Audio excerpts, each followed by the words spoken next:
Hi everyone, Bob here, and this is another installment of Criterion Critique, a segment where I pick a Criterion at random from my personal library and I review it for your pleasure. You're welcome. Today's video will be on Criterion Spine number 654, Repo Man.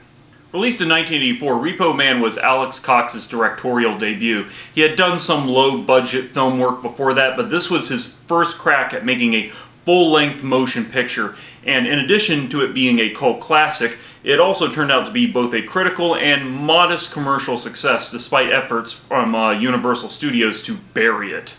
Set in Los Angeles during the height of the hardcore punk music scene that had emerged there only years earlier, it follows Otto Maddox, played by Emilio Estevez, a young, angry, misguided punk, shunned by his awful friends and mostly neglected by his couch potato parents. We find Otto's at this sort of crossroads in his life where he's uncertain about his future and woefully disinterested in the very few paths that life seemed to offer him.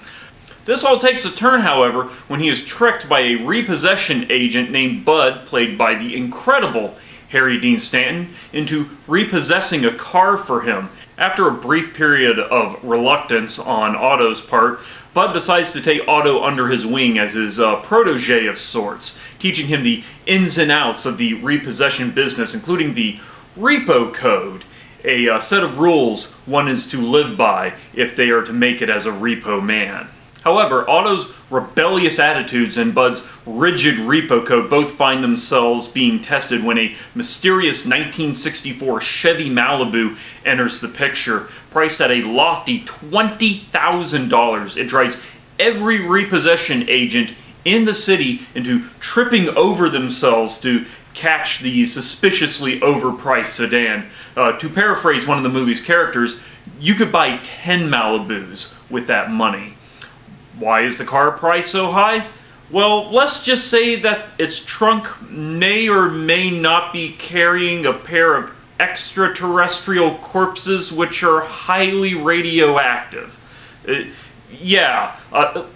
Something you should know about Repo Man before getting into it is that it's kind of weird, but in a fun way. Repo Man is a difficult film to categorize. It's slightly dystopian, it's a little sci-fi, it's got a touch of coming of age, but one thing it definitely is, above all other things, is comedic satire. A product of the early to mid-'80s, Repo Man takes more than a few swipes at the shameless, faceless consumerism that was all the rage at the time, most noticeably with the various consumer goods spread throughout the film, which sport these featureless white labels with ordinary black or blue text plainly stating on them what exactly they are, such as these cans of beer that are simply labeled beer, or these cans of food that are just labeled food, meat flavored.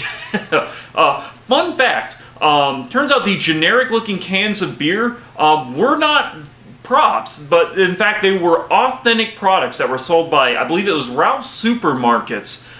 They just managed to buy a whole bunch of them and use them in the film, and then just kind of steal the aesthetic style for everything else in the movie, which are indeed props designed to label the sort of laughably cynical design of the beer cans. Repo Man's jabs at society don't stop there. There's also Reverend Larry, a leader of a megachurch who conned Otto's stoner parents into giving them what was supposed to be the money they were saving up to give Otto after he finished school. Of course I want your money, he says during one of his sermons, because God wants your money. There's also the hotshot supermarket security guard who compulsively pulls a loaded gun on Otto for simply just shoving one of his co-workers.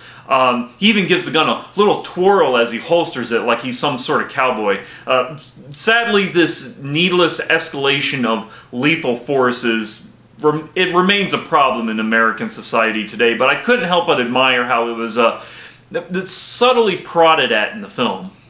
The film also sports a wealth of memorable characters. There's Otto's dopey punk friends who on more than one occasion find themselves up against more trouble than they think they can handle. There's Layla, Otto's kind of sort of love interest, who seems to know more about the lucrative Chevy Malibu than Otto gives her credit for. But best of all, there are these wealth of other characters who work at the repossession agency with Otto and Bud, such as Light, a no-nonsense repo man who has no problems with using the illusion of violence to get the job done. There's Miller, a weirdo mechanic who seems to know way more than he lets on. And there's Pleshner, a security guard who likes to talk big when he's, not on his coffee break. And there's J. Frank Parnell, the cracked out man behind the wheel of the sought-after Malibu, who has some curiously favorable opinions on lobotomies. What's interesting about Repo Man, for me at least, is watching this sort of evolution of Otto and Bud as they seem to pull in opposite directions from where they were at the beginning of the film. Bud explains to Otto about the repo code, the importance of not doing harm to the vehicle being repossessed or its contents. But as the film goes on, Bud becomes entranced by the huge payday the Chevy Malibu has to offer, and he becomes more and more unhinged. In one scene, erupting into a violence and nearly beating up a car with a baseball bat. Otto too seems to undergo a few modest changes as his new life as a repo man gives him purpose. He learns as he goes along, picking up on the tips of the repo trade, being more and more careful with the vehicles he repossesses. What amazes me most about Repo Man, however, is how it almost got squashed by Universal Pictures. Upon delivering the final product, the studio had absolutely no idea what to do with Alex Cox's oddity of a film, and while I don't blame them, what's sad is that they initially pulled the film from theaters after only 1 week due to disappointing ticket sales. For most movies, that would have been all she wrote, but Repo Man was saved from obscurity by two things. First was the almost universal praise that the film got from film critics, most noticeably Roger Ebert, who adored the film for its original story and its unforgettable characters, as well as its biting satire. Secondly, and probably most importantly, was the film's killer soundtrack, which was just loaded to the gills with all these hardcore punk songs that inspired the tone and attitude of the film. The soundtrack was a huge hit, and it drove interest to the film to such an extent that Universal Studios, they decided to put it back into theaters for a second run. And would you believe it? By the time it was cycled out of theaters, it had made $37 million from its rather paltry $1.5 million budget. The Criterion release of Repo Man is an absolute delight. It sports an entire wealth of special features. We got a new 2K restoration of the film that was approved by Alex Cox himself, actually. We got our audio commentary with Cox himself, including various other people, the producer, casting director. We got interviews with Iggy Pop, actors Dick Rude and Olivia Baroche. There's some deleted scenes there, and as well as trailers. There was one deleted scene I really liked. It was it was a shame they removed it from the film. It shows, I guess it's from earlier in the film, we see Otto in what I'm guessing was his bedroom, which is actually the garage of his parents' house. It's this quiet scene where there's no dialogue. We just sort of see him lying down on his, I believe it's just like a sleeping bag, next to a bunch of empty cans of beer, and there's a card next to him, and he just kind of puts on his headphones, plays his punk music, and goes to sleep. It's all quiet, no dialogue, and yet it says so much about the character. I really liked it so much, but I guess I understand why they deleted it. It kind of messes with the film's pacing, which moves like this. It moves at a breakneck speed. It's just rapid, quick. But, I thought it was a really nice piece of character development. It's a shame it got deleted. There's a roundtable discussion about the making of the film with Cox and other producers. What we got here? We got the cleaned up version the Safe for TV version of Repo Man on here. The whole thing, the whole Safe for TV movie version of it is on here along with the original theatrical version. It's not the best. It's kind of like in this like 3x4 format.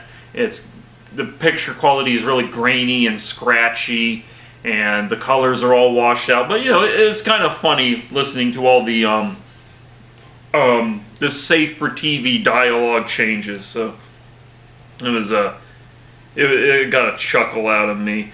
We got a booklet in here with an essay from Sam McFeeters, I believe. Here, he's got the inside booklet right here. You can see the disc. It says disc.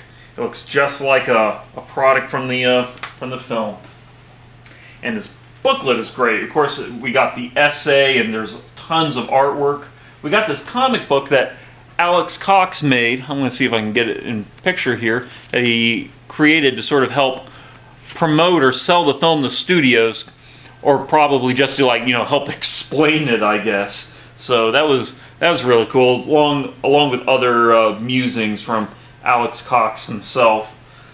Lots of great special features. I think the only complaint I had is the deleted scenes. They put it in this weird featurette where it's not just like its own separate thing. It's like this whole big feature where Alex Cox goes to visit what's his name? Sam Cohen, inventor of the neutron bomb, who I think had a cameo in one of the deleted scenes in the film. And he's just kind of chatting with him between segments of him showing deleted scenes from the film. And it just, I don't know, I just felt like I would have preferred those scenes separate separate from each other. Because it lent itself to some really awkward moments where, Alex Cox, because this guy's like 90, not Cox, but Sam Cohen. He's really old by this point. He's all like, hey, old fella, let's watch the deleted cunnilingus scene from my movie. And it's like, come on, man.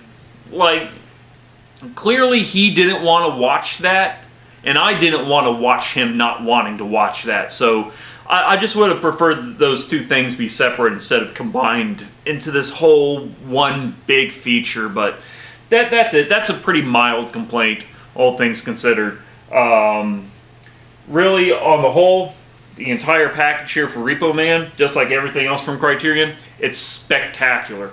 Strongly recommend it. And that just about does it for my thoughts on Repo Man. It's a cult classic.